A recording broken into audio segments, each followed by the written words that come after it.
सुल्तान राय साहब जो हैं वो हमें किरदारों में तो बड़े बेखौफ किरदार उनके थे और बड़े वो इस तरह के जैसे एक वैशी तरीके से नजर आते थे। बिहाइंड द सीन जो है वो क्या था, घर में कैसे थे वो? देखिए उनके जो रोल्स हैं एक्शन हीरो के रोल्स उनके थे, उसी में वो हिट हुए थे तो लोगों ने उससे पसंद किया उनको।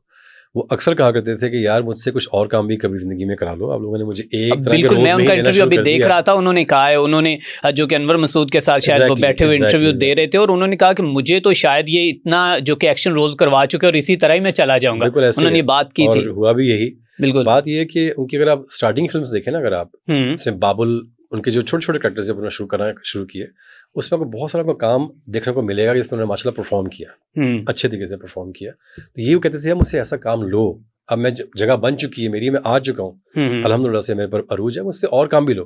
बिल्कुल। लेकिन वो कहते थे नहीं जी राय साहब, आपको लोग उसी तरह से पसंद करते हैं एक्शन में, ठीक है, आपको उसी में लेंगे। ठीक है, डायरेक्टर्स की अपनी सोच। आप क्या समझते हैं कि उन्होंने सुल्तान राय साहब की शख्सियत के साथ भी कुछ जुल्म किया? जस्टिफाई नहीं किया उनको, एज एन एक्टर जस्टिफाई नहीं किया, मेरे हिसाब से नहीं किया। एबिलिटी में बहुत ही काम करने की, जहां उनको मौका मिला।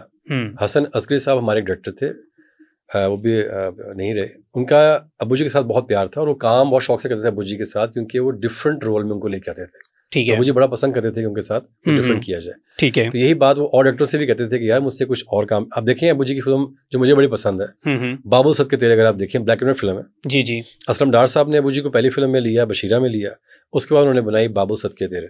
अगर आप फिल्म देखिए, it will make you cry, आपको रुला देगी फिल्म। वो बिल्कुल सेंटीमेंट से भरी हुई है और परफॉर्मेंस अगर अब्बू जी की आप देखें, एक्शन, ड्रामा और सेंटीमेंट उसमें मौजूद है।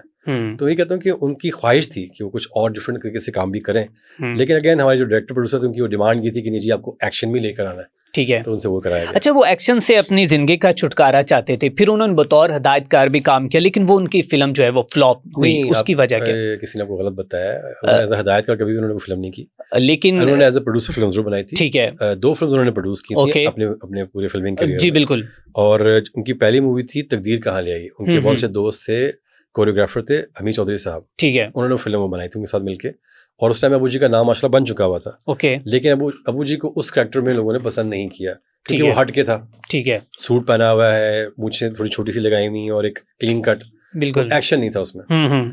तो जो सेकंड फिल्म उन्होंने बनाई थी वो बनाई थी 90s में आके, जो फिर अगेन लोगों ने उस कैरेक्टर में उनको कहा नहीं हमें आप उसी ही रोल में चाहिए। ठीक है, तो दैट्स व्हाई उन्होंने 2 फिल्म बनाई थी लाइफ में, उसके बाद दोबारा उन्होंने बनाई। अब सर उसके बाद सवाल ये है कि आपने एक पॉडकास्ट के अंदर कहा है कि आपके वालिद साहब की जो मौत है उसके आप जो जिम्मेदार ठहराते हैं वो हाजी एहसन को ठहराते हैं, इसमें आप किस तरह ठहराते हैं? देखिए बात वो आती है कि मैं अगर मुझे 100% क्लियरिटी हो ना इस बात की, तो मैं सिर्फ कुछ मूवमेंट भी करूं, लेकिन एक बात जो कॉमन सेंस कहती है कि हम 2 लोग बैठे हुए हैं, यहाँ पे कोई बंदा आता है और आके यहाँ पे फायरिंग खोल देता है और वो मुझे मार के चला जाता है, तो आपको कोई जिंदा छोड़ेगा? बिल्कुल ऐसे ही। आप जाके लोगों को बताओ, आपको मार देगा ना। बिल्कुल कॉमन सेंस की बात है। बिल्कुल। अबू जी के साथ एहसन का जो दौर है वो ऑलमोस्ट 30-40 ईयर्स का है। ठीक है, 1971 में वो बंदा अबू जी के साथ अटैच हुआ था और हमारे साथ एक फैमिली मेंबर की तरह बन गया हुआ था। ओके। तो अबू जी ने हमेशा उसकी फैमिली का बड़ा ख्याल किया, उसका भी बड़ा टेक केयर किया, ऐसे करना चाहिए माशाल्लाह। वो अबू जी बहुत गिविंग, बिल्कुल दूसरे घरों के साथ भी वो करते थे। लेकिन जब ये मौका आया, जब ये काम हुआ, तो हमें समझ में नहीं आया कि ये बंदा कैसे बच गया और उनको क्यों शहीद कर दिया गया। तो इसलिए सवाल उठते हैं इस बात के लिए, और जो उसने बयान अब तक वो देता आ रहा है बड़ा कच्चा सा बयान है उसका, उसमें कोई रियलिटी नहीं लगती। इसलिए मैं हमेशा कहता हूँ कि मेरा मशकूक बंदा मेरे नज़दीक वो है जो साथ था। बिल्कुल वही साथ था।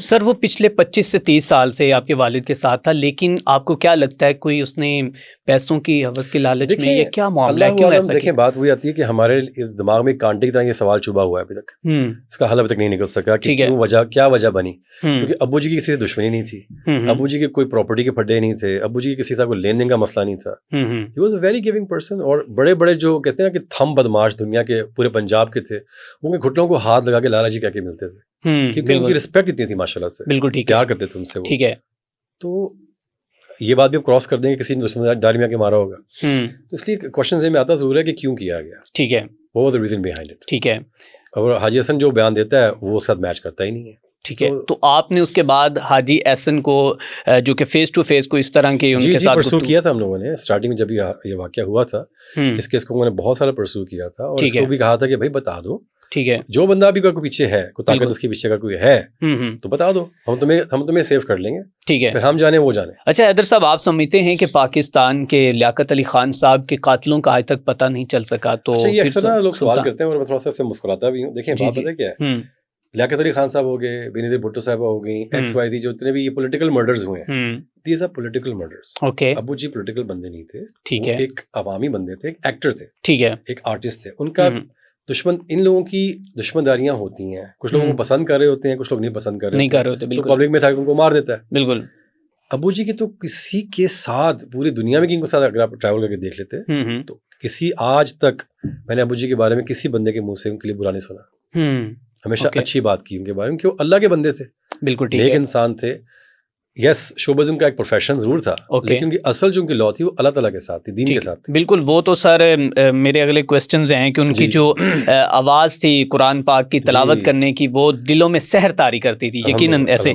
अच्छा सर, जरदारी ने कहा था जनाब सुल्तान राही साहब को कि आप अपने साथ गार्ड नहीं रखते हैं, तो उस वक्त उन्होंने कोई तारीख़ी जुमले बोले थे कि मौले नु मौला ना मारे, इस तरह के, मतलब कि जो उन्होंने अपने मौला जट फिल्म का जो बोला था वही उनके तारीखी जुमले थे। और गार्ड ना रखने की वजह क्या, ये थोड़ा सा बताइए। पहली बात तो ये कि अबू जी की और जरदारी साहब की कभी जिंदगी मुलाकात हुई, ये फिर जो रिसर्च अभी इस वक्त सोशल में चलें, इसको आप थोड़ा सा करेक्ट कर दें। मुझे ये कुछ डाटा रफ्तार चैनल से मिला है, बड़ा एक ऑथेंटिक सोर्स उनके होते हैं, उनको जहाँ से मिला उनको भी किसी ने गलत दिया। और फिर आपका तो ये भी है कि आप भारत से आए, लेकिन कई आप डिनाई कर रहे हैं आप वो पॉडकास्ट के अंदर कि आपका भारत से कोई ताल्लुक नहीं। फिर आपके जो आई थिंक दादा है उनको उन्होंने मेजर बना दिया है, तो थोड़ी सी इंफॉर्मेशन जो है मैं बताता हूँ कि बात पता क्या है। देखिए जी सर, आजकल इतनी सारी पॉडकास्ट चल रही हैं और अनफॉर्चुनेटली मसला ये है कि हर बंदा ना अब वो लेके काम को शुरू हो गया रिसर्च प्रॉपर किए बगैर। जिन लोगों ने आपको इन्फॉर्मेशन दी है उनको नहीं पता, बिल्कुल आगे से जिसने उनको दी है उनको प्रॉपरली नहीं पता। ओके, आई फील लाइक कि जब भी कभी आप इस बारे में डिस्कस करें, मैं आपके इस पॉडकास्ट के लोगों से सुनाना चाहूंगा जो हमारी नई जनरेशन कर रही काम ये, ओके, कि बाबू आप पहले ना अपनी रिसर्च पहले पक्की करो। अगर आपको नहीं पता मुझसे रब्ता करो, मेरा नंबर किसी से अरेंज कराओ, मैं आपको बताऊंगा कि भाई असल बातें हैं क्या। ठीक है, इतने फजूल रूमर्स बाहर दुनिया में फैल चुकी है। मैं इन पॉडकास्ट के थ्रू लोग वो बातें करना शुरू हो गए हैं कि यार पता नहीं क्या, आपको नहीं पता, पूछ लो यार, कंफर्म तो करो पहले कि असल हकीकत है क्या। अब देखें ये अभी आपने जो बात मुझे कही है, जी जी, इसकी कोई बुनियाद नहीं है कि जी राइस साहब की कभी मुलाकात हुई और उन्होंने आगे से ये तारीखी जुमला का कहाँ हुआ यार, ये खुदा का नाम है, बिल्कुल ऐसा मुलाकात ही कभी नहीं हुई। जरदारी साहब के साथ कभी मुलाकात ही नहीं हुई। ठीक है, अबू जी की मुलाकात सिर्फ नहीद खान के साथ हुई थी। ओके, वो जो उनकी सेक्रेटरी थी उस टाइम में, बेनज़ीर भुट्टो साहबा की, और वो भी सिर्फ वीजास के लिए हुई थी, अमेरिका के वीजा लगवाने के लिए। जब ये हादसा सारा हुआ ना, इसके लिए मुझे इस्लामाबाद गए थे, दैट्स इट। अच्छा, और दूसरी बात अभी आपने कही कि जी वो वहाँ से माइग्रेट किया था, तो आपने वो कहने जी कोई इंडिया से माइग्रेट नहीं किया, रावलपिंडी की पैदाइश थी उनकी, उनके जितने जानने वाले लोग हैं वहीं की जमपल थे, उनके दोस्त जितने यार थे वहीं के थे।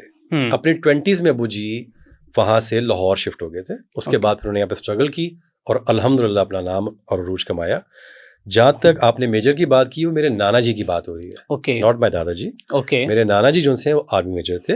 ओके, इसलिए मैं ये क्लेरिफाई करना चाहता हूँ कि जिन लोगों ने भी आपको ये इन्फॉर्मेशन दी है, उनको मैंने आपकी इस पॉडकास्ट के थ्रू गूगल पे भी बहुत सी जगहों पे ये इन्फॉर्मेशन जो है वो मिल रही है, विकिपीडिया पे भी पता नहीं किसने डाल दिया, अल्लाह आलम, लोग पता नहीं कहाँ से अपनी इन्फॉर्मेशन निकालते। इसलिए मैं कह रहा हूँ कि नहीं पता तो उनका बेटा मौजूद है, आप उससे रब्ता करें।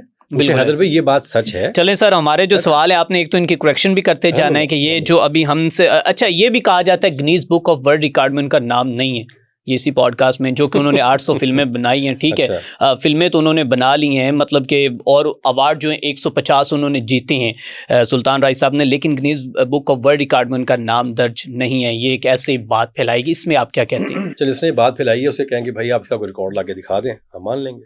आप कहते हैं है नाम दर्ज? जी बिल्कुल है, उनका रिकॉर्ड है, और उसका मैं आपको बता देता हूँ कि किस लिए रिकॉर्ड दर्ज है उसमें। जी जी, 800 फिल्म उनकी वो है जिसमें the most title played by an actor in the world. इतने टाइटल दुनिया में किसी एक्टर ने प्ले नहीं किया। ओके, ठीक है, इस वजह से उनका नाम उसमें है, क्योंकि फिल्में तो उनकी माशाल्लाह 1000 से ऊपर है। बिल्कुल, 1000 से ऊपर फिल्म है उनकी, ठीक है, लेकिन कोई 804 भी बताता है। 800 वो है जिसमें उन्होंने टाइटल प्ले किया, टाइटल प्ले किया। इतना बड़ा रिकॉर्ड दुनिया में किसी का नहीं है, ये इस बारे में है। ठीक है, और जहाँ तक स्पेसिफिकेशन की बात है चीज़ों को लेके, मैं फिर वो बात करूंगा कि खुदारा आप लोग प्लीज़ जितने भी नए बच्चे उठ रहे हैं, काम कर रहे हैं, खुदा के लिए अपनी रिसर्च पहले मुकम्मल करें और फिर शोज़ बनाना शुरू करें, क्योंकि आप लोगों को नहीं पता आप लोग क्या बोली जा रहे हैं।